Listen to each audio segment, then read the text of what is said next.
kuliah online SMYG ITNY. Nah, untuk kuliah online kali ini, bertema akan mitigasi bencana gunung api yang ada di Indonesia Yang akan dijabarkan oleh Bapak Dr. Hil Gendut Hartono, STMT. serta Bapak Oka Sugarwo, STMX.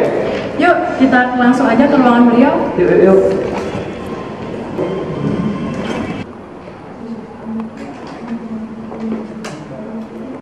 Gimana Pak Garbo? Saat ini semester ini ngajar apa saja? Untuk semester ini dua mata kuliah saja.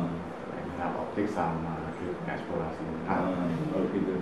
Itu ada hubungannya dengan gunung api ya? Kalau untuk yang eksplorasi saya arahkan ke gunung api juga Pak. Dengan konsep paleovulkan. Oh iya. Benar Pak, itu sini aja Mas. Ini ada masalah Mas? Ada apa ini? Misi Pak, selamat siang Pak. Ya. Nah sebelumnya kan mohon maaf mengganggu waktunya Pak. Nah mungkin kami ada beberapa keluhan Pak atau beberapa pertanyaan yang dari adik tingkat yang ternyata kami juga agak ragu untuk menjelaskannya Pak. Mungkin untuk hal ini mungkin terkait dari gunung api sih Pak sebenarnya Pak, terkait dari mungkin yang sekarang ini marak Pak, yaitu gunung api, terus aktifnya beberapa gunung api yang sebelumnya tidak terlalu dianggap aktif ataupun yang lainnya Pak. Jadi mungkin kami juga beberapa ingin menanyakan Pak terkait beberapa materi gunung api, karena Bapak sendiri kan kebetulan sebagai dosen pengampu untuk mata kuliah geologi gunung api Pak. Jadi Pak Garbo juga bisa. Pak Anggia. Nah mungkin untuk ada beberapa pertanyaan yang mungkin dari kami agak rancu sih Pak sebenarnya Pak, untuk dijelaskan mungkin buat kami dan orang awam sebenarnya Pak. Ini satu angkatan? Iya Pak. Ya, sudah mendapatkan ilmu vulkanologi. Alhamdulillah Sudah ya. Stratigrafi gunung api, Ampun Pak. geokimia gunung api. Nah, mestinya sudah bisa jawab mestinya itu. Mestinya ya. Tapi memang ada pertanyaan-pertanyaan yang secara prinsip. Mungkin sebagai pandangan Bapak, terus untuk orang awam sendiri sih Pak, sebenarnya untuk menyimpulkan kepada beberapa masyarakat awam sendiri sebenarnya itu apa sih Pak terkait gunung api itu sendiri Pak, secara kaidah dalam geologi dari apa yang kita pelajari sendiri Pak. Terus di Indonesia itu kok bisa sih Pak ada banyak gunung api, padahal di beberapa negara tuh nggak ada malah kadang. Terus di gunung api itu kan ada yang aktif, ada yang enggak tuh Pak. Nah itu kok bisa kayak gitu sih, Pak? mati ya. Iya Pak. Terus untuk beberapa, kalau ada yang mengingat beberapa materi di kelas kan ada yang tipe A, B, hingga C gunung api itu kan Pak. Nah sebenarnya untuk dari sisi geologi sendiri itu ada berapa sih Pak letusan gunung api yang ada di Indonesia atau yang ada di dunia? Dalam kaitan ini kan di Indonesia sendiri seperti apa Pak? Sementara dari kalau memang ada Pak letusannya atau tipe-tipenya, mungkin dari beberapa tipe tersebut apa sih Pak kira-kira yang dominan atau yang kira-kira banyak kita temui di Indonesia? Jadi biar kami juga Banyak ya pertanyaannya ya. Iya, Pak. Mahasiswa ya. Iya, Di Pak. satu sisi kita juga warna kampus kita warna gunung api gitu. Iya, Pak. Ada lagi banyak. Terus ini Pak, buat tanda-tandanya tuh kalau gunung berapi mau meletus tuh gimana Pak? Oh, Biar iya. kita masyarakat umum tuh kita bisa tahu gitu, bisa memprediksi oh ini gunung apinya mau meletus gitu. Terus di Indonesia tuh ada nggak sih Pak kayak standarisasi mitigasi gitu Pak? Kalau ada tuh kayak apa gitu Pak?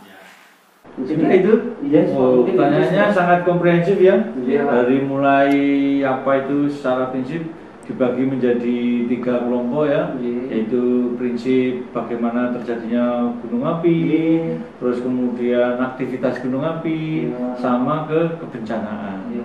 Untuk itu karena ini sifatnya komprehensif, pertanyaannya komprehensif, ya akan Pak jawab secara komprehensif juga, yaitu mungkin ada slide yang mungkin ada di tempat Pak Il. Ya, mari kita lihat bersama-sama slide-nya Pak Il, biar semua bisa tergambarkan menjawab pertanyaan Mas dan Mbaknya itu dengan baik ya. Iya. Kebetulan juga ada junior Pak Il ini, Pak Garbo ini, yang nanti meneruskan ini ke gunung apian di kampus kita tercinta ITNJ.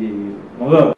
Baik, anak-anak semua, yang pertama Pak Il ucapkan selamat ya, karena memang kampus kita warnanya warna gunung api, jadi tepat sekali anak-anakku di sini datang untuk bertanya.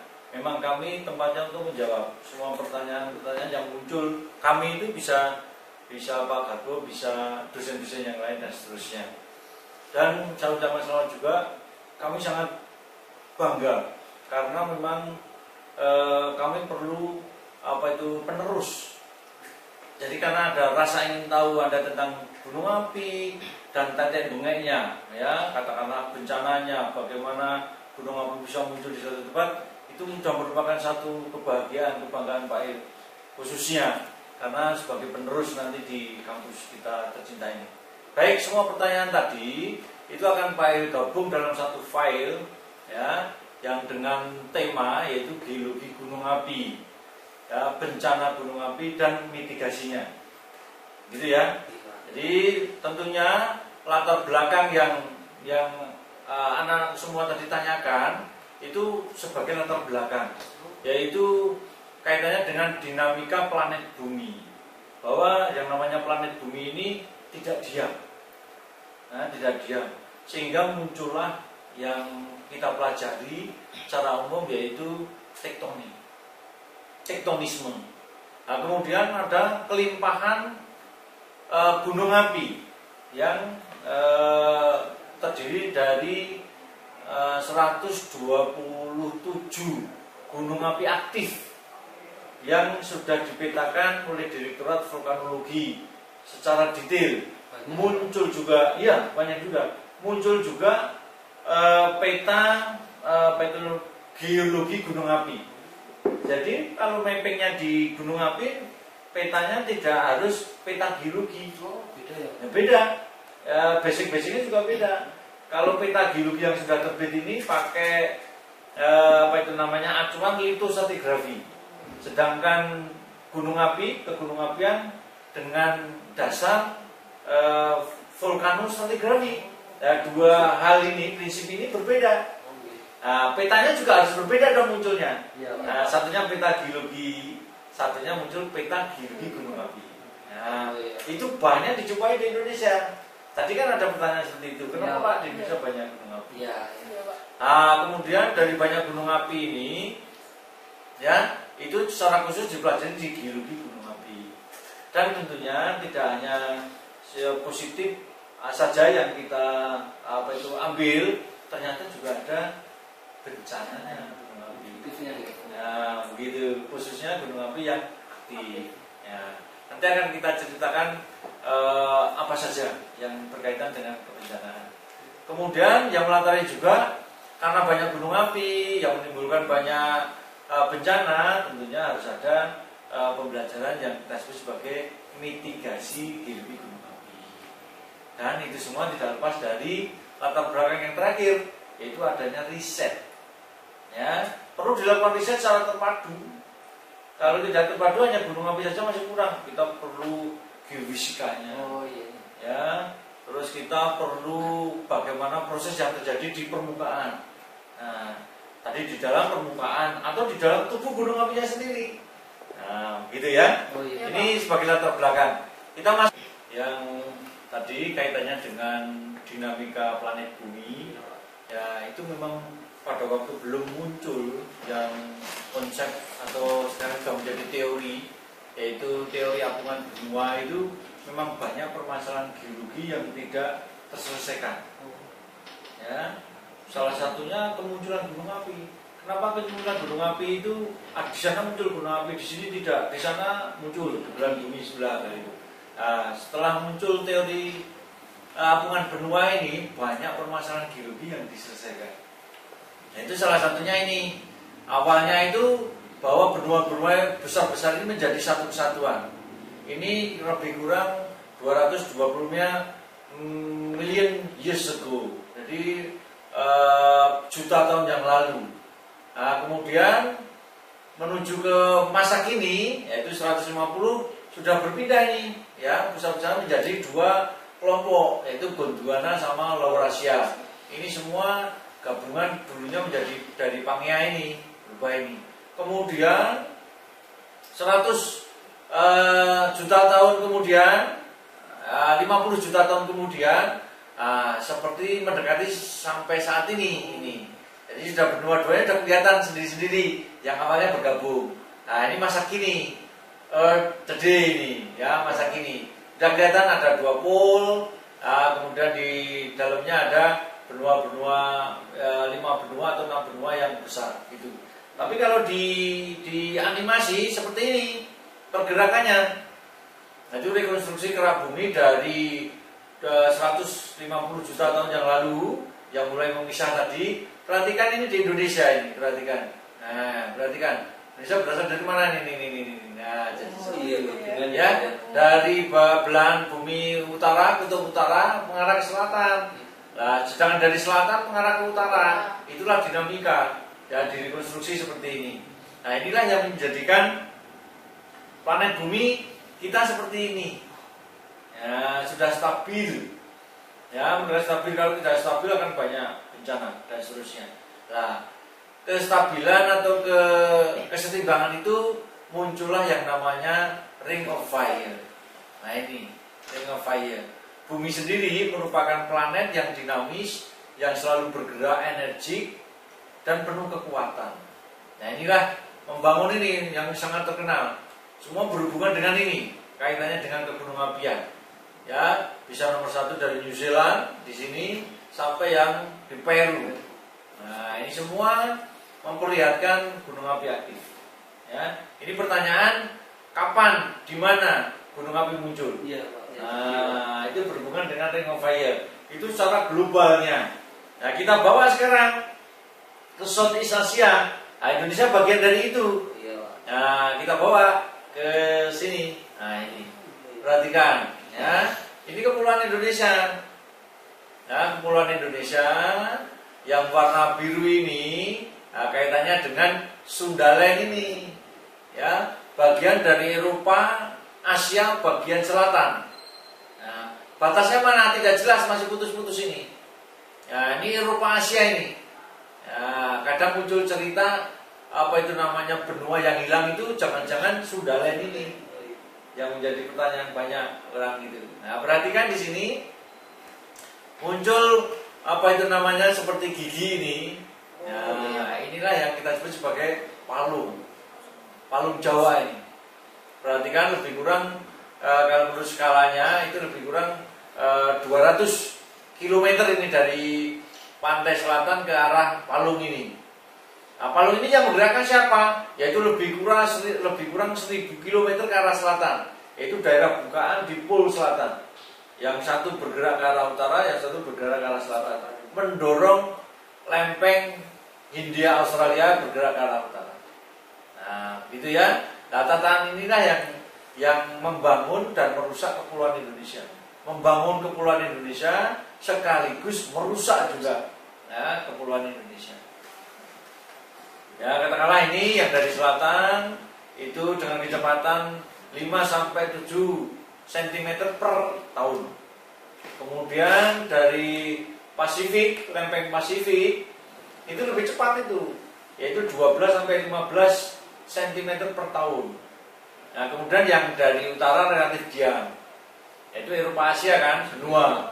Kalau di sini tadi samudra bergabung dengan lempeng Australia kan, lempeng benua Australia bergerak bersama-sama ke selatan, ke utara.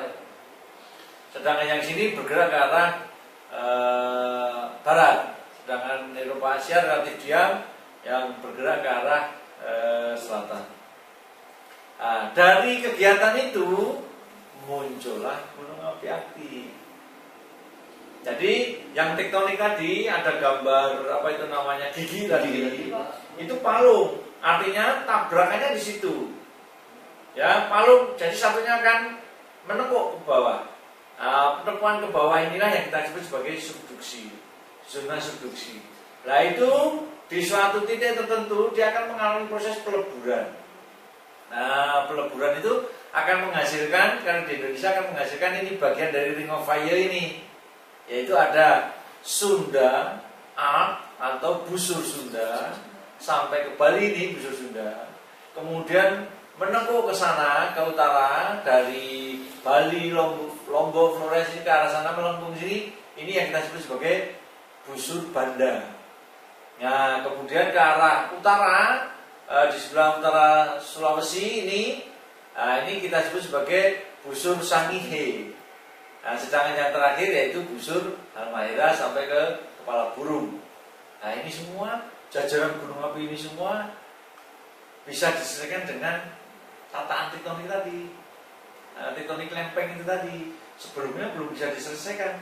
Kenapa gunungnya bisa berjajar seperti ini, kayak gitu? Pola ya Pak. Nah, mempunyai pola. Nah, pola-pola ini berhubungan dengan tektonik subduksi. Jadi hampir semua kepulauan Indonesia itu dihasilkan oleh tektonik subduksi. Karena hampir semuanya ada gunung api di situ. Kalimantan bagaimana? Nah, gitu. Jangan-jangan ada tapi subduksinya sudah mati. Nah, subduksi mungkin zaman kapur, ya.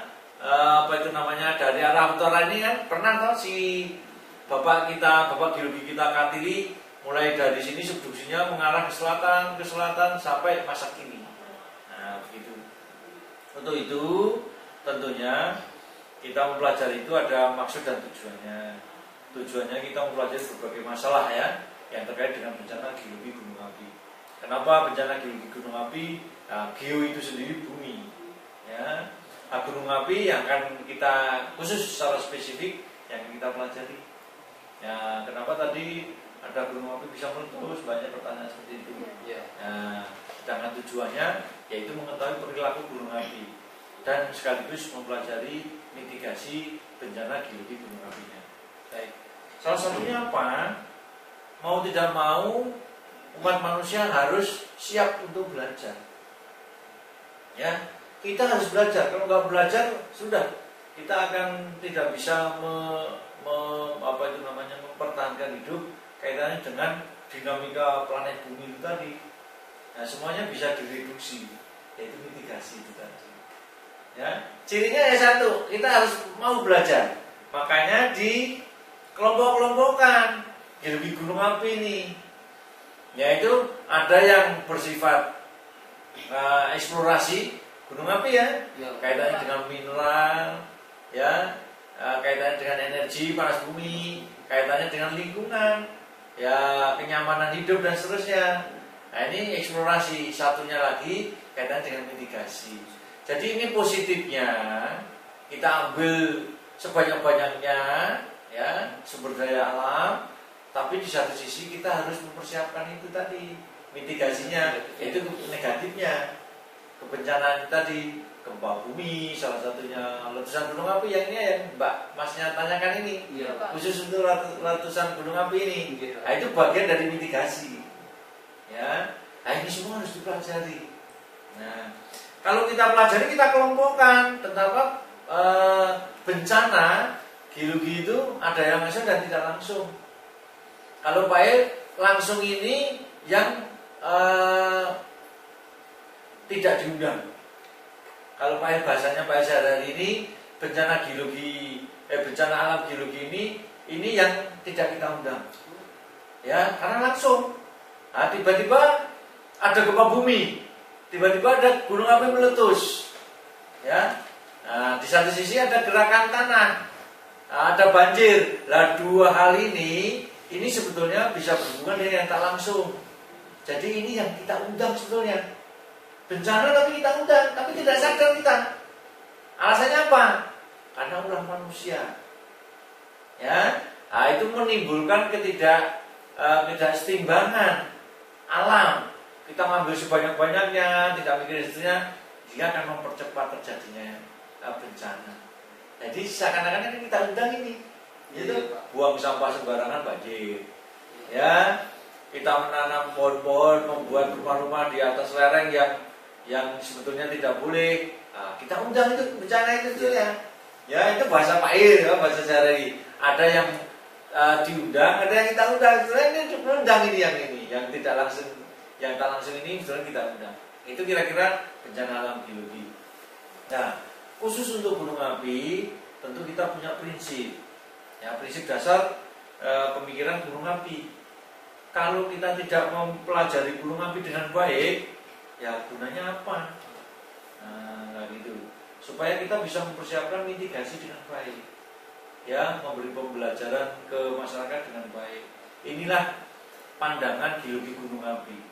Jadi secara apa itu namanya komprehensif, ada magmatisme, ada vulkanisme, ada sedimentasi. Ini satu kesatuan. Tidak boleh lepas, oh yang sedimentasi ini berhubungan dengan batuan sedimen. Enggak, ternyata tadi sudah sedikit berbincang dengan Pak Garbo, ternyata tidak mudah ini kaitannya dengan piroklastika ini. Ya, selalu dihubungkan dengan ini batuan sedimen kayak gitu. Nah, jadi ada pemisah, sebetulnya ini satu kesatuan. Ya, lava koheren di sini. Ya, gitu ada satu kesatuan. Ini pandangan geologi gunung api. Ya, ada kemenerusan, ada kesinambungan antara magmatisme kaitan dengan subduksi. Kalau muncul menjadi gunung api, vulkanisme. Nah, ada yang diletuskan di permukaan bumi itu menjadi proses sedimentasi. Ya, ini satu kesatuan ini. Ya, ini harus kita jabarkan dengan baik ke masyarakat, ya, ke masyarakat supaya memahami betul gunung api itu seperti apa. Dan juga prinsip yang lain yaitu harus mengetahui, harus kita pelajari yaitu siklus vulkanisme. Ya, jadi ada awal kegiatan. Jadi kalau kita ketemu aliran lava, kemudian tuff yang komposisinya basal, kemudian basal sehingga sampai andesit basal. Ini bisa dihubungkan dengan siklus awal. Karena dia tidak akan meletus. Ya, karena belum punya energi. Ya, kemudian muncul awal kegiatan ini, berikutnya akan diikuti oleh tahap konstruksi, yaitu membangun tubuhnya sendiri gunung api tersebut. Apa yang membangun? Ya material yang dihasilkan. Ya, ada yang letusan, ada yang lelehan saling berganti. Nah, setelah menjadi satu tubuh gunung api, ternyata ada fase atau tahap penghancuran. Nah, jadi sendiri-sendiri. Nah, inilah yang kita maksudkan nanti larinya ke apa itu namanya. Kalau konstruksi nggak apa-apa, konstruktif, membangun terus kayak gitu. Jadi gunung api Merapi saat ini itu sebetulnya bagian dari konstruksi. Ya, konstruksi membangun tubuhnya walaupun dengan letusan yang kecil-kecil kayak gitu. Tidak biasa. Ya, itu petanya akan muncul sebagai peta geologi gunung api. Nah, begitu. Contohnya ini. Ya. Nah, contohnya ini. Inilah yang batuan intrusi dangkal tadi. Ya, ini yang sudah sampai ke permukaan menghasilkan aliran lava. Nah, ini sama ya. Sedangkan ini sama yang sudah membatu. Ya, ini juga sudah sangat tua. Nah, ini intrusi dangkal ini. Ini yang terjadi di permukaan. Bagaimana dengan yang letusan? Ini ciri di Sinabung. Ya, ini semua perhatikan bentuknya ini seperti wedus gembel dari tempat kita ini. Sama, teman. Ini apa yang kita sebut sebagai tefra. Inilah tefra. Tefra itu piroklastik. Piroklastik jatuhan, piroklastik aliran, piroklastik hembusan. Dibangun oleh material gunung api yang berukuran abu, lapili, sama bom, sama blok. Berbeda penyebutannya, ya, dengan yang silisiklastik. Ada lempung, ada lano, batu pasir, ada gravel. Berbeda. Nah, itunya berbeda yang digunakan. Nah, ini ukurannya berapa saja? Seperti apa sih Pak? Yang namanya tefra itu ini. Nah, sekarang perhatikan gambarnya ini. Ya, sangat halus sekali ini sudah diperbesar 10 kali ini. Dan bentuknya macam-macam ini. Ada air mata pele, rambut pele, ya. Ada yang bentuknya membulat, tapi sangat halus ini. Abu ukurannya, kurang dari 2 mili. Ada yang sharp. Perhatikan, ini yang sangat berbahaya. Ini kalau kita hirup, menancap di dalam tenggorokan kita, apa jadinya? Dan tidak terasa. Oh, karena kecil tadi ya Pak ya? Sangat halus sekali, kurang dari 2 mili dan tajam-tajam. Nah, terus kemudian yang kita sebut sebagai pumis atau secara umum batu apung ini. Nah, ini kan tidak rata ini. Oh, iya. Ini tajam-tajam ini, sangat berbahaya karena ukurannya kurang dari 2 mm ini. Nah, sedangkan yang litik tadi kan ada tuf litik tadi. Nah, itu berupa pecahan-pecahan batuan ini. Pecahan-pecahan batuan tapi ukurannya kurang dari 2 mili. Ya toh? Kemudian ada pecahan-pecahan yang bentuknya kristal, individu kristal. Ya, ini juga bentuknya ukurannya kurang dari 2 mili. Kalau membatu ini namanya tuf kristal, kalau ini membatu namanya litik tuf, kalau ini vitrik tuf. Kalau membatu, ya. Kalau yang ini kan sudah gede ukurannya lapili, ya ini lebih dari ini, ya ada yang ini kurang dari 2 mili, ini 2 mili sampai 64 mili, ini lebih dari 64 mili yang kita sebut sebagai bom maupun blok gunung api. Nah, baik, untuk yang ukuran paling halus ini, Pak Il bisa berikan contohnya ya. Nah, ini di ruangannya Pak Il pas ada contoh. Kan, lah abu ini bisa mempunyai komposisi gelas. Oh iya. Ya, namanya kita sebut sebagai abu gelas. Kalau membatu namanya tuf gelas. Kalau yang berukuran komponennya banyak namanya litik, namanya abu litik. Nah, nanti kalau menjadi membatu namanya tuf litik. Kalau terdiri banyak kristalnya, namanya nanti akan membentuk tuf kristal. Beda-beda ya, Pak, ya? Beda-beda. Ini semua kalau belum membatu seperti ini bagian dari material yang kita sebut sebagai tefra. Tapi kalau sudah membatu, namanya tuf gelas tadi, tuf kristal tadi. Inilah yang akan bisa menyebabkan banyak orang mati kalau menghirup. Itu materialnya. Nah, dari pemahaman material maupun komposisinya, sehingga dikelompokkanlah berbagai jenis atau tipe erupsi gunung api, mulai dari yang tidak berbahaya, ya, kemudian membangun tubuhnya sangat luas tapi tidak berbahaya, kemudian mulai berbahaya, ya, strombolian, kemudian jauh lebih berbahaya lagi, yaitu tipe vulkanian, ya. Nama-nama ini khusus juga loh. Ini juga diambil dari tempat di mana gunung apinya namanya strombolian. Ya, ini juga vulkanian khusus. Ini Hawaii juga. Hanya dijumpai di Hawaii ini. Oh iya. Gak ada tempat yang lain. Hawaii ini berbeda dengan ini tektoniknya. Ya, kalau Hawaii kan yang bergerak lempengnya. Oh iya. Nah, begitu ya. Sehingga muncul di situ. Kemudian ada Pele, ya. Kemudian ada yang sangat dahsyat tadi yang namanya Plinia, ya, ini sampai puluhan kilometer ke permukaan, sehingga ini bisa dibongkar tubuhnya dia sendiri. Sebetulnya Merapi itu punya tipe erupsi khusus. Oh, berbeda Pak dari yang berbeda, ya. Itu namanya kita sebut sebagai ada di Fisher, namanya tipe Merapi. Oh, beda. Nah, kalau tipe Merapi seperti ini. Ini misalkan tubuh, ya toh? Iya, Pak. Ada magma ke permukaan bumi, tapi komposisinya viskositasnya menengah, yaitu andesit sampai andesit basal, sehingga dia tidak mudah mengalir. Dia menutupi di sini membentuk kubah lava. Kemudian disusul lagi magma berikutnya naik. Nah, pada waktu dia sampai ke permukaan ini menyundul, apa istilah bahasa Indonesianya menyundul itu? Ya, apa itu? Membongkar sumbatnya itu tadi, sehingga sumbat ini sebetulnya belum sempurna membeku, sehingga runtuh dia. Runtuh itulah membentuk yang namanya awan panas atau letus gembel. Yang itu tipe Merapi. Kemudian juga dipelajari umur, ya, oleh Ferrari 1995 ini. Tipe gunung apinya dari seperti jenis ini, ya. Iya. Ada kaldera tunggal. Ada kompleks kaldera ini, seperti di Tengger itu, ya. Kita punya ini tipe-tipe ini punya semua.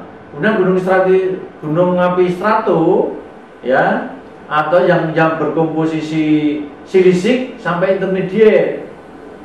Strato yang komposisi intermediate hingga basah. Kemudian ada yang monogenesis, gunung api monogenesis. Kemudian ada gunung api Tameng. Nah, ini dipelajari oleh Ferrari, lama hidupnya, ya, durasi hidupnya itu bermacam-macam. Ada yang maksimumnya sampai sekian. Kompleks kaldera, ya, sampai 40.000 ini tahun. hidup gunung apinya itu. Paling lama betul. Iya, diperhatikan ini ya betul. Bisa dilihat seperti itu. Nah, kemudian untuk yang lain, ini kan lama hidupnya. Istilahnya juga begitu dipelajari. Paling lama juga ini. Nah, apakah ini semua bisa hidup lagi? Tergantung tektonik tadi. Itu yang di depan tadi, ya. Iya. Nah, kemudian digambarkanlah dari tektonik tadi, dari sifat-sifat magmanya, erupsinya, terus kemudian materialnya yang dihasilkan, ya, yang dihasilkan sehingga dijadikanlah oleh Kenneth ini klasifikasi seperti ini. Misalkan katakanlah di sini komposisi magmanya kan mulai dari basa sampai asam. Oh iya. Iya, Pak. Ya itu dilihat dari komposisi silikanya kan. Iya, Pak. Makin tinggi silikanya makin asam. Nah, ternyata pada waktu magma mempunyai komposisi asam ini kandungan gas ya di dalam magmanya itu ternyata tinggi juga. Ya, erupsi temperaturnya tinggi juga, rendah dibanding yang lain loh temperaturnya. Tapi dia mempunyai kandungan gas yang tinggi, jadi berbahaya ini. Oh iya. Makanya viskositasnya apa? Kental, sangat tinggi. Nah, kemudian eksplosivitasnya gimana? More explosive, jadi lebih dahsyat ini. Nah, akan menghasilkan apa? Batuannya pasti riolit, komposisinya asam. Nah, ya begitu. Nah, kalau dilihat dari kandungan ini kaitannya dengan item kegiatan gunung api, produk dari vulkaniknya ini. Nah, dari sini kalau produknya gunung apinya itu kalau dari versik sedikit ya, mafiknya itu akan menghasilkan yang namanya lava flow. Jadi lava flow itu kaitannya dengan mavik ya, sehingga ini lebih viskositasnya lebih rendah ini viskositas rendah akan menghasilkan lava flow. Tapi sebaliknya akan menghasilkan lava dome. Ini besar dibanding yang di sini kan tipis ini. Nah, kalau yang piroklastik jelas yang di sini lebih gede ya karena produk dari letusan. Nah, sedangkan tipe gunung apinya ya mulai dari mavik ini ya gunung api Tame, makin ke sini apa? Nah, apa itu namanya kaldera ini. Nah, begitu ya kira-kira ya. Nah, kaitannya sekarang dengan hasad. Nah, ini kan prinsipnya tadi. Iya, Pak. Iya. Prinsip pola pikirnya. Kita harus pelajari betul gunung apinya seperti apa. Ya, prosesnya, terbentuknya, komposisinya, magmanya, produknya, ya, sampai ke bencananya yang ditimbulkan. Nah, apa saja yang ditimbulkan? Perhatikan. Ternyata banyak sekali. Yang baru kita ketahui yang mana? Paling kan hanya piroklastik flow ini aja toh. Iya, Pak. Lava flow kayak gitu ya. Ternyata apa itu ada ballistic projectile. Ini pengalaman Pak Il pada letusan 2010. Pak Il ada di Janti. Pada waktu itu Pak Il pakai motor, untungnya pakai helm. Itu yang ukuran kerikil itu sampai Jogja. Dari Merapi sana. Dari Merapi letusan 2010. Maklumat suaranya. Nah, begitu. Itu menunjukkan bahwa itu ballistic projectile ya. Apa itu piroklastik flow dan surge ini ya. Letusan yang tipe letusan. Nah, ini fallout of piroklastik material.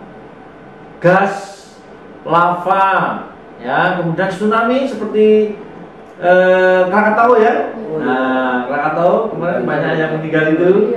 Itu karena kolaps satu sisi tubuh Krakataunya kolaps untuk ke laut membangun tsunami. Jadi tsunami tidak hanya dibangun oleh tektonik saja. Tapi gunung api ternyata juga bisa membangun tsunami. Kemudian ground deformation, di bawah sana ada perubahan-perubahan tanah ya dari permukaan. Kemudian geothermal anomali, jelas ini ya kaitannya dengan gunung api. Groundwater anomali air tanah ya ini. Kemudian shocks, air shocks and volcanic lighting, petir-petir dan seterusnya sekarang sedang dikembangkan ilmu itu. Kenapa?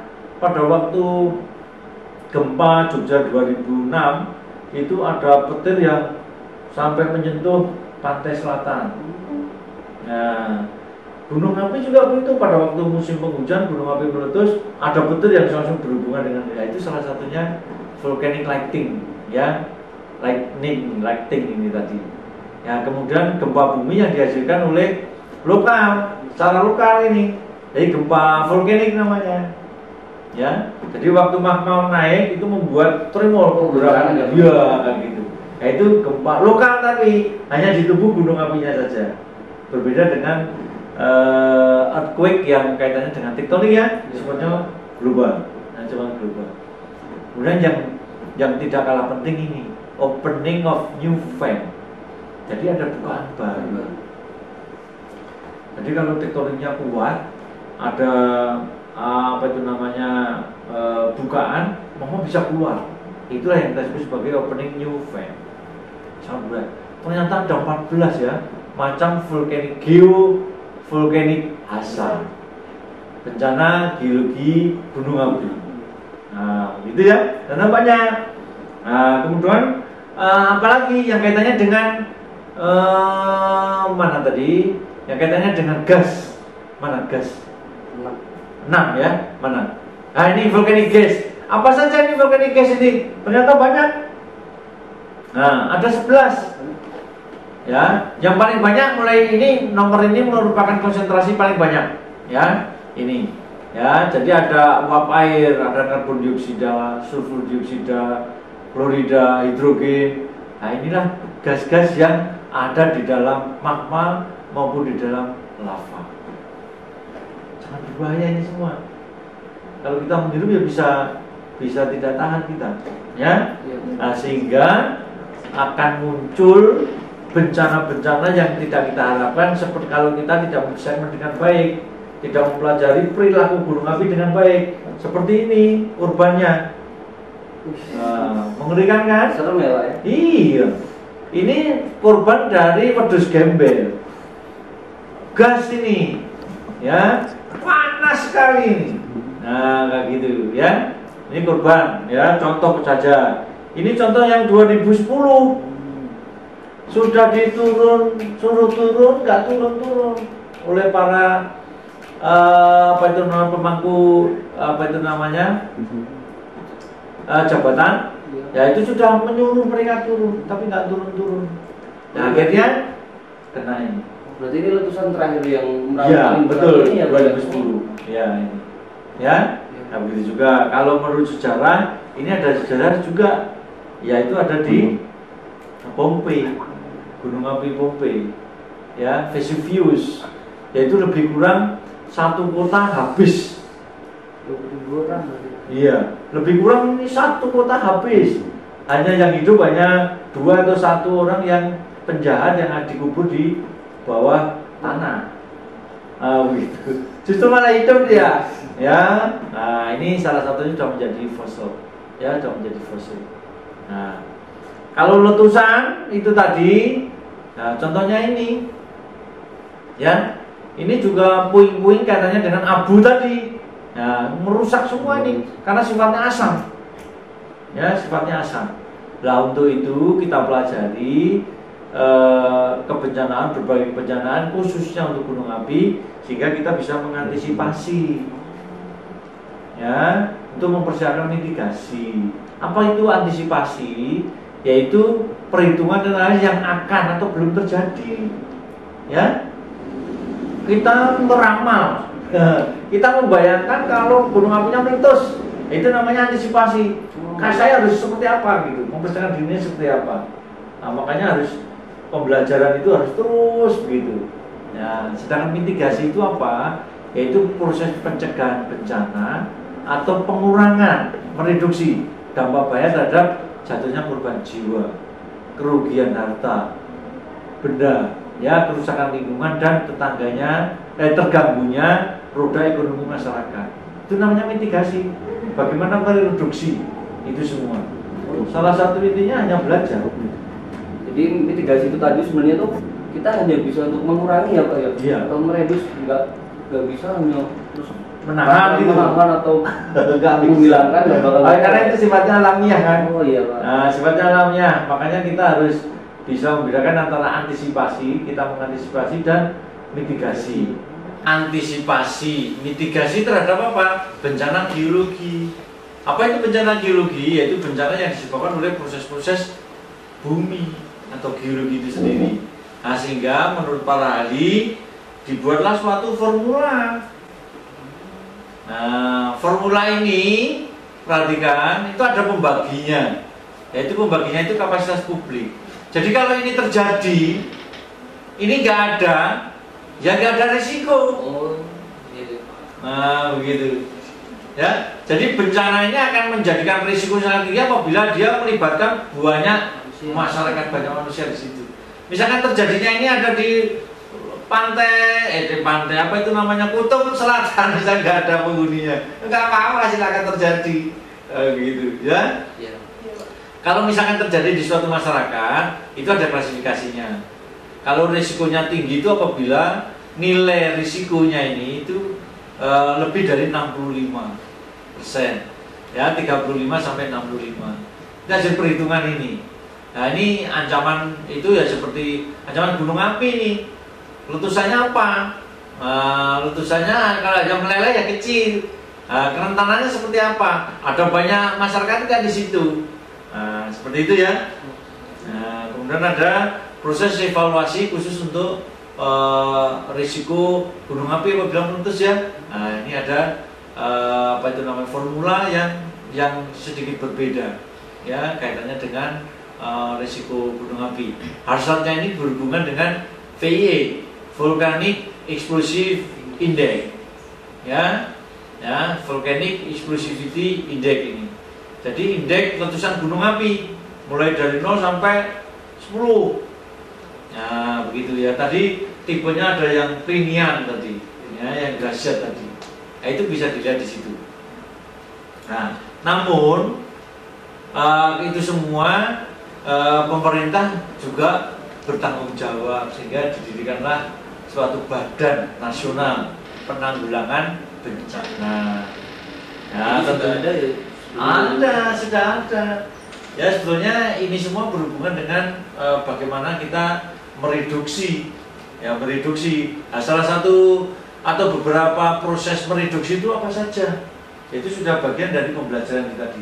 Salah satunya apa? Yaitu proses monitoring gunung api, sehingga gunung api ada banyak apa itu namanya tempat-tempat untuk memonitoring. Nah, itu salah satunya apa? Dipasanglah alat seismologi, ya, ada vulkanomagnetism, ya, ada seismologi, ada deformasi. Ya, ini alat-alatnya sendiri-sendiri dan tidak ada yang murah, ya. Kemudian ada geokimianya, ada untuk mendeteksi bagaimana lahar ini kecepatannya berapa dan seterusnya, ya.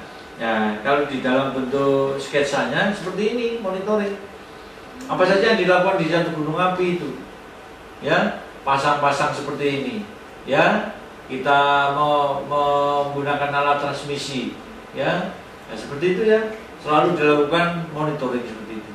Nah, kemudian mitigasi merupakan salah satu proses. Apa saja yang dilakukan? Perhatikan ini. Understanding the potential hazard ini.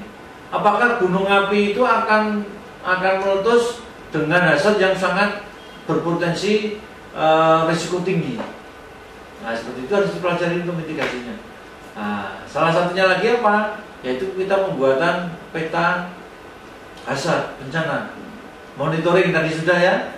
Kemudian emergency plan, ya, kaitannya dengan apa itu namanya, simulasi latihan apabila terjadi proses letusan gunung api kayak gitu untuk masyarakat ini. Nah, kemudian dari pemerintah yaitu mempersiapkan apa itu namanya, pembelajaran, ya, baik untuk di tingkat pendidikan formal maupun di masyarakat ini. Kemudian tidak lupa lagi yaitu komunikasi antara masyarakat, saintis maupun pemerintah. Ini ada satu kesatuan, kalau enggak nanti repot itu nanti, ya. Salah satunya ini pembelajarannya. Nah, kita mempelajari perilaku gunung api Merapi ini dari tahun ke tahun ini. ya toh? Iya. Larinya kemana sih? Buahnya ke arah barat dulunya. 2010 ke arah sini nih. Oh, di selatan ya Pak? Nah, ternyata ke selatan ini, ya 14 km. Ya, tapi ada juga ya itu pada waktu ini ada lebih kurang sepanjang Kaliupa ini. Nah, perhatikan, ini khusus untuk arah-arah awan panas ya, arah awan panas ini. Ya, dari tahun ke tahun kita pelajari inilah perilaku dari gunung api Merapi yang dekat dengan kita. Ya, ini harus kita ini. Salah satunya pembuatan peta rawan bencana. Nah ini, ya hati-hati ya. Warna merah ini kan dekat dengan sumber ya ini ya. Oh, iya. Nah, dekat dengan sumber. Tapi pembacaannya perhatikan KRB 3 loh ya, bukan KRB 1. Angkanya makin tinggi makin berbahaya. Yang kuning KRB 1. Nah ini kaitannya dengan lahar hujan. Ya. Bukan lahar dingin, lahar panas loh ya. Iya. Tapi penyebutan yang benar itu lahar hujan. Ya. Karena kadang katanya kok lahar dingin, loh kok masih panas? Oh, iya. Kenapa? Loh kok sudah dingin? Nah, yang betul itu lahar hujan. Ya, Iya. ini KRB 1, ya, KRB 2, kemudian KRB 3 ini. Ya, warna-warna ini akan mempengaruhi dalam proses keaktifan dari gunung api Merapi. Ya, nanti kita ceritakan. Early warning system juga harus di ini, apa itu harus ditingkatkan ini. Kaitannya bahkan ada kentongan, ya, tahu kan kentongan? Iya, Pak. Ada sirine, ada tuak yang sering digunakan di masjid-masjid ya, ada radio. Ini semua media. Kaitannya supaya kita mereduksi tadi, mitigasi tadi. Kalau misalkan ada dari instansi terkait, BPPTK ini melakukan apa itu proses penelitian dan seterusnya. Kalau dia mengatakan siap, siaga, ya, awas, ya, harus kita ikuti masyarakat. Tidak boleh apa itu nama balelo. Wah ini tanah luhur dan seterusnya, misalkan seperti itu. Ya, tapi kalau pas musim berbahaya seperti itu ya harus kita ikuti. Ya, kemudian ada lagi alur, ya, alur peringatan ini mulai dari apa deteksi, ya, ada provinsi, ya, ada balai yang bertanggung jawab, kemudian melakukan ini ada LSM, ya, baru ke masyarakat. Jadi yang ini komando ini. Komando kan harus diikuti tuh. Ini kan informasi nih. Kita dengan informasi. Nah, begitu. Ini semuanya berhubungan dengan mitigasi ya. Ini kegiatan mitigasi itu apa saja? Pada waktu posisi normal, ya, itulah kita lakukan pembelajaran, sosialisasi dan seterusnya ya. Kemudian waspada, masih ada sosialisasi, ya, siaga, sosialisasi terus kayak gitu, ya. Kemudian awas ini. Pengungsian, ya, kemudian ada melibatkan tim SAR di pendirian bara-bara, pemilihan bara-bara, antisipasi pengembangan erupsi, antisipasi bencana sekunder. Nah, bencana sekunder ya, ini ada lahar. Kalau bencana primer tadi ya, letusan tadi, yang piroklastik tadi. Nah, begitu. Tingkatannya seperti apa? Inilah tingkatannya ya. Jadi BPTK yang bilang normal, bolehlah kita naik-naik ke sana, ya, tamasya ke sana. Waspada, hati-hati nih. Siaga lebih hati-hati lagi. Pindahlah dia. Kita harus turun gunung ini kalau udah awas ini. Ya, seperti itu tingkatannya. Jadi ada normal, ada waspada, ada siaga, ada awas. Ya. Ini salah satu proses mereduksi apa itu namanya, apa itu bencana, mereduksi itu tadi. Perhatikan, ada apa itu namanya, apa proses apa itu namanya kegiatan-kegiatan yang harus kita lakukan. Nah, di apa itu namanya, diringkas seperti ini. KRB 1 tadi di paling bawah kan, ini paling bahaya ini. Perhatikan paling bawah, kemudian levelnya awas. Masyarakat, ya, awas loh, masyarakat harus diungsikan. Nah, tidak boleh alasan apa-apa, harus segera diungsikan. Karena dia hidup di KRB 3, ya toh. pada waktu posisi naik terus menjadi awas, makanya harus diungsikan. Ya, kalau di sini dapat melakukan kegiatan sehari-hari, ya bertanam, bercocok tanam, terus peternakannya juga di situ, aman-aman saja. Tapi kalau seperti ini, diagonal seperti ini, ya harus segera pergi, semuanya dibawa pergi. Nah, sampai akhirnya pada suatu penutup apa? Ya, masyarakat bersama-sama dengan apa itu namanya perguruan tinggi atau universitas atau institut, semuanya berhubungan dengan kebencanaan itu harus memberikan pendidikan. Kalau bisa diberikan sedini mungkin, ya, karena yang namanya bencana itu tidak pilih-pilih. Ya, tidak pilih-pilih untuk yang muda, untuk yang tua, bahkan untuk yang bayi ya. Nah, sehingga harus dilakukan pendidikan secara menyeluruh, ya. Semua aspek apa itu namanya dari baik pemerintah, saintis maupun masyarakat harus bersama-sama. Ya, salah satunya karena kita di dunia pendidikan harus melakukan pendidikan di situ. Nah, kemudian inilah yang harus dilakukan terus-menerus, yaitu riset secara terpadu. Jangan sendiri-sendiri, sektor geologi saja, sektor geofisika saja, terus kemudian geografi saja, nggak akan selesai. Harus terpadu semuanya. Itu kira-kira pertanyaan Mas dan Mbaknya yang bisa Pak ringkas dari pemberian materi ini tadi. Mudah-mudahan bisa berguna terkait dengan kebencanaan gunung api dan mitigasinya. Mungkin kalau produk gunung apinya mas-masnya dan mbak-mbaknya masih kurang, itu bisa nanti diantar oleh Pak Garbo untuk meninjau labnya. Silakan, mulai dari yang ukuran halus tadi, terus kemudian menengah, kemudian yang paling kasar. Itu bisa dilihat baik secara mikroskopis maupun secara mikroskopis. Itu kira-kira Mas. Terima kasih atas pertanyaannya dan mudah-mudahan berguna ya untuk menjawab pertanyaan dari adik-adik angkatan. Mungkin gitu Mas Garbo ya, Pak Garbo ya. Nah, nanti bisa diantar ke laboratorium. Terima kasih. Terus gini Pak, kan tadi kalau dilihat dari penjelasan Bapak kan Pak terkait gunung api, tipe letusan dan kemarin kan, kalau yang saya tangkap mungkin kan banyak nih Pak yang cenderung berbeda nih Pak setiap letusan. Seperti yang tadi yang Islandia yang kurang berbahaya, juga sampai ke Rinian yang paling berbahaya tadi kan. Risikonya. Apakah itu tuh ada Pak tipe-tipe mitigasi tertentu Pak terkait menyesuaikan dengan dari si tipe letusan tersebut Pak? Apakah pasti sama standarnya atau memiliki standar yang berbeda? Maksudnya ya karena di Indonesia ini kan lebih cenderung kalau dengar berita kan letusan lah, terus ada cenderung ke letusan Pak daripada ke aliran tersebut. Ya, itu baik, itu pertanyaan yang sangat bagus ya, kaitannya dengan mitigasi ya, dengan mitigasi. Memang mitigasi itu ada standarnya. Ya, standar umumnya seperti ini. Kalau standar khususnya karena ada special case. Nah, misalkan seperti itu. Ya, tentunya ada perlakuan-perlakuan yang berbeda. Ya, perlakuan-perlakuan yang berbeda kaitannya dengan proses mitigasi. Kalau di daerah dekat gunung api misalkan seperti itu, maka dibikinlah mitigasi kaitannya dengan KRB. Masyarakat sudah dijaring dulu dari depan. Sini yang tidak boleh dilakukan pembangunan. Tapi kadang masyarakat kan tidak, dia merasa punya uang, beli tanah di situ, bangun di situ.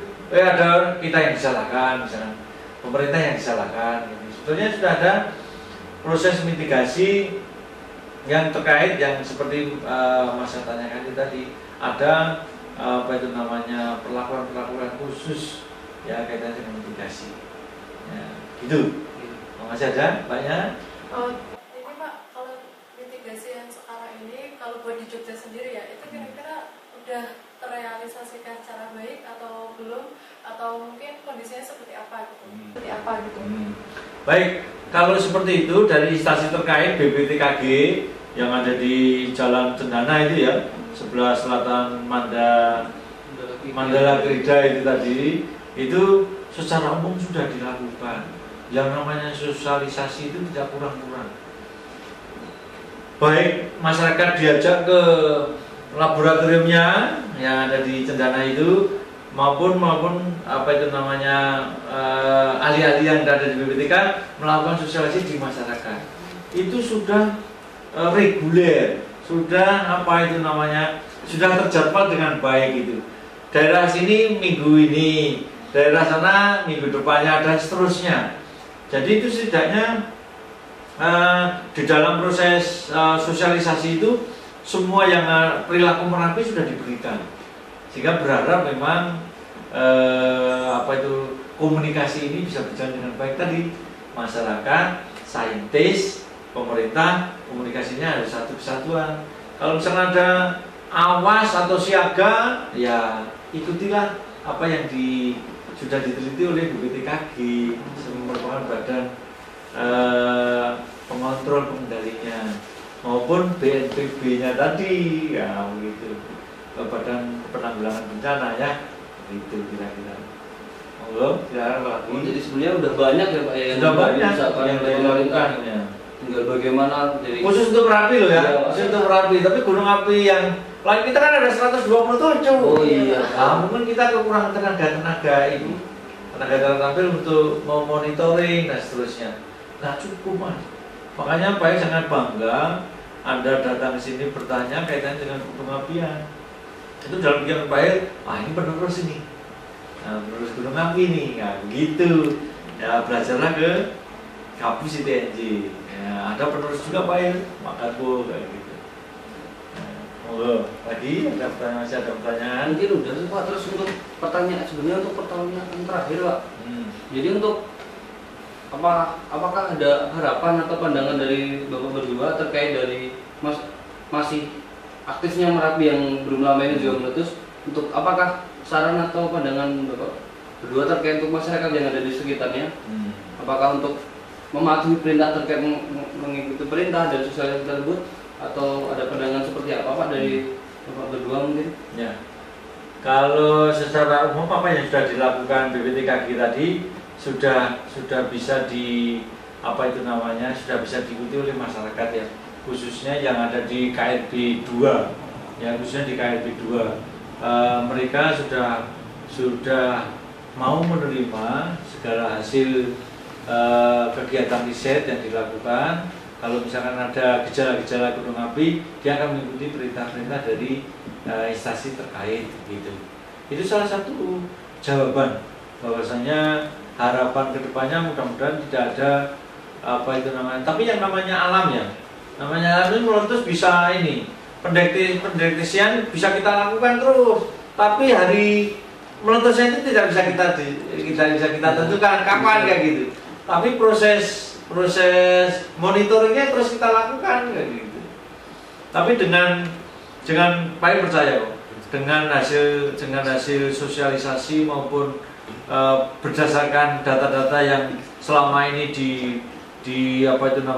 dikumpulkan oleh Badan Geologi akan menyelamatkan banyak nyawa, banyak manusia selamat kayak gitu.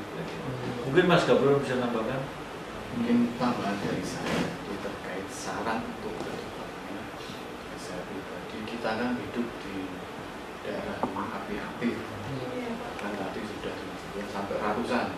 Nah harapan saya, kita ahli di negeri sendiri.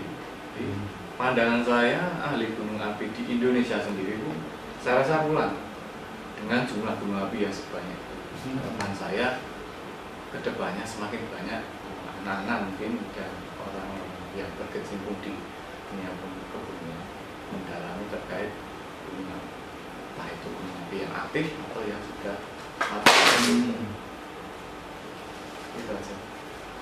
Mungkin terima kasih Pak untuk pandangan kepada kami terkait dari apa sih dari gunung api hingga semuanya, hingga sampai ke mitigasinya tadi, serta pandangan untuk masyarakat tadi. Mungkin semoga dengan adanya video ini dapat mengingatkan kembali atau membuat peringatan kepada kami khususnya serta masyarakat awam yang ada, sehingga lebih aware atau lebih ke waspada lah terhadap apa yang ada di lingkungan kita, sehingga kita bisa mengurangi apa dampak yang bakal terjadi, Pak. Baik.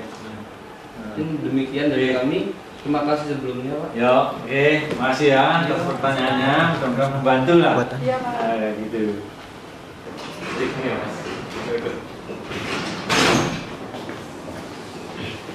Nah, ini ada beberapa contoh batuan yang sudah dibicarakan tadi.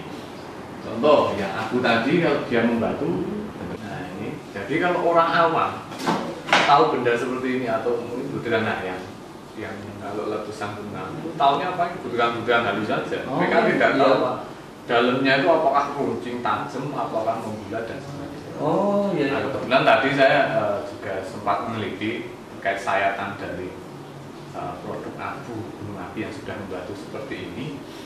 Nah, mungkin silahkan dilihat saja. Terima kasih, Pak. Ya.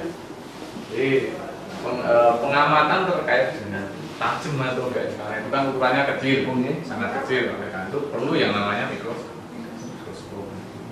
polarisasi. Jadi dari batu itu tadi disayat, kemudian dilihat materialnya. Oh, iya. Bisa terlihat ukurannya, material bentuknya, ini coba silakan dilihat. Saya tadi ya Pak ya? Oh jadi itu bentuknya tuh kayak runcing banget gitu ya Pak? betul. Ini seperti gelas, ini Iya. dominasinya gelas.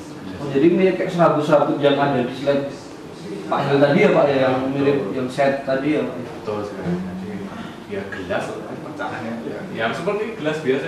Oh iya. Gelas itu kan pecahannya kunci. Oh iya. Terkait produk letusan gunung api sampai ke kamu hisap, mungkin jangka pendeknya mungkin kamu paling cuma batuk atau mungkin cuma iritasi dan tapi jangka panjangnya nanti ini bisa sampai merasuki ke bronkitis, bronkiolitis dan sebagainya. Jadi bahayanya justru jangka panjang ya, Pak, daripada yang jangka pendek ya, Pak. Nah, kemudian produk yang eksplosif tadi, yang meledak hebat tadi, contohnya seperti ini. Ini kan namanya pumis. Oh iya, Iya Pak. Pak. Kalau dia ledakannya hebat, berarti kan tadi kandungan gasnya tinggi. Ini banyak sekali bekas lubang. Luar Dan ini cenderung ringan. Jadi kalau tipe yang letusannya tinggi, hasilnya ringan, lontarannya akan semakin jauh. Dampaknya pasti akan meluas. Tapi kalau dampaknya sama yang ini sama atau beda Pak? Nah, ini kalau tidak berasosiasi dengan ini paling dampaknya mungkin terkait tadi udara yang kayak apa itu banyak debunya. Mungkin terkait penerbangan jadi terganggu, kendaraan jadi terganggu. Oh iya. Tapi kalau sampai ini ada ini tapi juga ada ini letusannya kan api. Ini mungkin efek yang dihasilkan cukup dahsyat. Unik. Dan nah, mungkin yang dekat-dekat dengan pusatnya, kalau dekat-dekat dengan pusat erupsi, mungkin contoh batuannya seperti ini. Ini namanya bom gunung api. Jadi yang dari hasil letusan, dia dilontarkan, lapanya itu dilontarkan, jatuh di dekat-dekat pusat. Tapi bisa juga ini jatuh di lerengnya, lereng-lereng gunung. Jadi tetap kita harus hati-hati, walaupun kita mungkin ada jarak jarak yang aman, tapi kita harus tetap hati-hati. Seperti ini bom, kemudian yang ini blok, runcing seperti ini blok. Ini bayangkan kalau seperti ini terlontar kena kepala, bayangkan langsung. Oh berarti justru yang seperti ini apa yang bahaya seperti yang ada di KRB ke-3 tadi ataupun hingga ke-1 tadi ya Pak ya? Betul. Mungkin kalau yang turf ini model-model piroklastika ya seperti ini kan, ada yang aliran, hembusan sama jatuhan. Nah kalau yang jatuhan kan biasanya materialnya halus seperti ini. Oh iya. Nah, yang jatuhan seperti ini dampaknya bisa sangat luas karena media yang membawanya udara atau angin, dia bisa sampai luas. Contoh saja, kalau kemarin meledak, iya, meledak, abunya sampai sini. Iya, sampai dampaknya Jogja. kan sampai sini. Ini ukurannya segini. Nggak mungkin kan kalau meledak ukuran segini sampai Jogja kan ya? Oh iya iya. Seperti itu. Kan kalau yang model-model bom dan blok, memang tidak sejauh produk yang ringan-ringan. Oh iya. Iya Pak. Dalam. Iya Pak. Ada lagi mau ditanyakan? Mungkin terkait untuk mitigasinya Pak, kan kebetulan kan tadi sudah dibahas nih Pak oleh Pak Hil tadi juga terkait dari mekanisme gunung api, letusan hingga vulkanisme dan magma kan Pak. Terus barusan juga oleh Bapak sudah diterangkan atau ditunjukkan nih oleh ini loh Mas, contohnya yang mungkin tadi kami belum lihat bendanya secara nyata, sekarang sudah terlihat. Jadi mungkin apa sih Pak dari setelah kita tahu produk-produk ini, apa sih Pak terkait mitigasi terkait dari ini, apakah prosedurnya atau seperti apa agar ya karakteristik gunung kan beda tadi Pak. Nah mitigasinya mungkin seperti apa sih Pak? Ya ini aja, duduk dulu biar lebih enak. Oh iya. Jelaskan. Jadi ini Mas, terkait mitigasi tadi, misalnya dalam bencana gunung api, memang dalam pelaksanaannya ada sebelum gempa yang taat sudah. Nah harapannya nanti masyarakat awam tahu apa yang sebaiknya dilakukan sebelum saat itu. Oh iya. Jadi kaitannya dalam sebelum kita harus tahu dulu tanda-tanda gunung api mau meletus itu seperti apa. Oh iya. Jadi masih ada satu tanda saja. Oh yang mungkin seperti yang dijelaskan oleh Pak Hil tadi Pak, mungkin di luarnya kan beliau juga mengatakan bahwa adanya gempa-gempa tremor atau gempa kecil yang menandakan bahwa itu proses mau keluar, mungkin seperti itu Pak. Jadi memang tanda-tandanya ada yang bertanda secara saintifik ada, secara alami juga ada. Oh iya. Contohnya mungkin hewan-hewan di gunung turun, kemudian suhu mulai naik. Oh iya. Dekat-dekat nanti mulai naik, kemudian kelerengannya ada di kemudian ada yang menyebabkan gempa bumi. Ya, itu yang dijelaskan. Nah, terkait perang, sebelum kita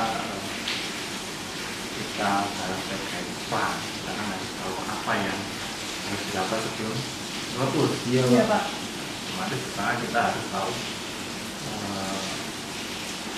cara menangannya. Nah, ada cara menangani secara saintifik, ada juga secara sipil. Dalam hal ini berkaitan dengan sosial, karena kita memberitahu orang awam dengan bahasa saintifik itu tidak semuanya bisa paham. Oh iya.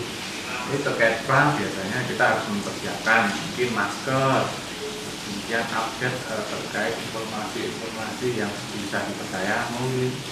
Dan sekarang kan banyak sekali media yang kurang kredibel, yang termakan orang.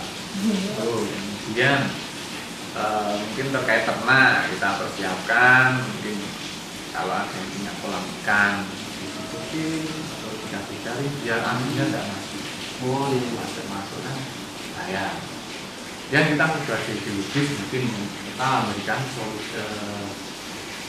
sosialisasi. Oh iya. Kayak mungkin bahaya bencana. Kemudian ini loh peta kerawanan bencana kalau kita itu arahnya kemana. Kemudian sebelum kita amati sebelum kita amati terkait gas. Makin tinggi gasnya kan otomatis dia menunjukkan mau peningkatan itu. Nah, itu yang analisis suhu. Tentunya analisis tersebut berkoordinasi dengan sistem yang bisa sampai nanti terpadu. Bisa saja kita bisa berkolaborasi dengan geografi, geofisika. Saat terjadi letusan, memang tidak banyak yang kita lakukan. Nah, saat kita tidak bisa menahan suatu letusan, kita hanya bisa meminimalisir. Meminimalisir di sini mungkin saat terjadi letusan kita hindari dulu penerbangan atau berkendara di daerah-daerah yang terkena dampak. Jangan mendekati dulu, kemudian dipakai maskernya. Atau mungkin kalau masyarakat belum paham, jangan pakai lensa kontak. Oh iya.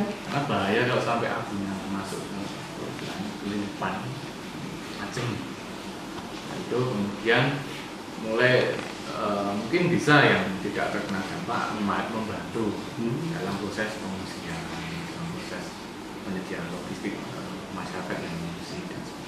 Oh, jadi untuk mitigasi sendiri itu ada ya Pak ya? Peran masing-masing dari elemen masyarakat ya Pak ya? Ada. Dari pemerintah, terus dari kita juga sebagai sama manusia untuk mengurangi hal itu ya Pak ya? Jadi ada peran-perannya, tidak bisa badan vulkanologi langsung menghandle semua tidak. Oh gitu. Nah, untuk menyampaikan masyarakat pun kita harus menggandeng aparat negara, kemudian pejabat yang berwenang dan sebagainya. Nah, kemudian yang terakhir pasca. Nah, ini pasca biasanya yang kita lakukan sebagai seorang yang berkecimpung di dunia kebumian. Setelah terjadi ledakan, tentunya kita mendatangi lokasi. Tentunya harus aman dulu. Kita lakukan penelitian, jadi untuk mengkarakterkan suatu letusan. Ini letusannya seperti ini. Gunanya apa? Untuk sebagai bahan pembelajaran ke depannya. Karena perilaku gunung api itu bisa tidak selamanya mungkin efusif terus, tidak selamanya letusannya kecil, bisa suatu saat dia besar. Atau kalau enggak, bukaan kawah yang Merapi sekarang kan arahnya tenggara. Tidak selamanya bukaannya itu tenggara terus, mungkin bisa ke selatan atau ke utara. Nah, itu perlu kita datangi pasca kita melakukan penelitian, kemudian melakukan mungkin pemetaan kawasan-kawasan bencana. Nah, setelah kita melakukan penelitian, sosialisasi, bentuk pengabdian kita sebagai mahasiswa atau kita yang berkecimpung di dunia pendidikan, kita mengabdikan ke masyarakat ya, meminimalisir korban. Mungkin yang terkait yang lain yang bukan keadaan kebumian, mungkin perbaikan sarana prasarana, kemudian bantuan mungkin logistik, material dan sebagainya. Mungkin itu terkait mitigasi cukup banyak. Walaupun detailnya sebenarnya cukup banyak, tidak semuanya bisa saya sampaikan. Biasanya kamu bisa akses di situs-situs pemerintah yang kita seperti BMKG, Badan Vulkanologi, BNSP dan sebagainya. Baik. Ada pertanyaan lagi? Mungkin udah Pak, mungkin demikian atau dari Mungkin itu. Bagus sekali terkait inisiatif kalian untuk mendalami terkait gunung api atau mitigasi bencananya, karena kita hidup kan berdampingan. Jadi tidak selamanya ilmu yang kita dapat itu jangan dipakai sendirian. Kalau bisa kita aplikasikan untuk kepentingan manusia. Baik, terima kasih. mungkin itu Pak, terima kasih atas waktunya, terus mohon maaf. Terus semoga dengan adanya video ini juga ikut menambah wawasan kami serta masyarakat umum agar lebih paham lah terkait jenis-jenis atau kira-kira tanda-tanda yang ada di setiap gunung yang ada di teman-teman tinggali atau ada di area tersebut Pak. Mungkin terima kasih atas waktunya. Terima kasih Pak.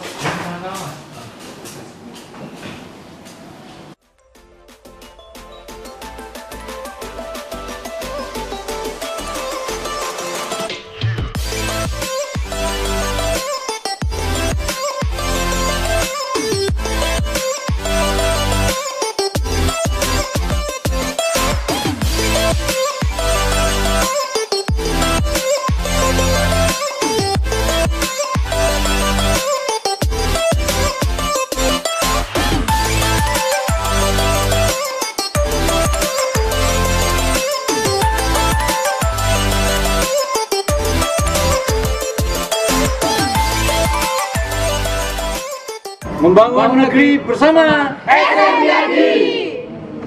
Ya. Oh belum.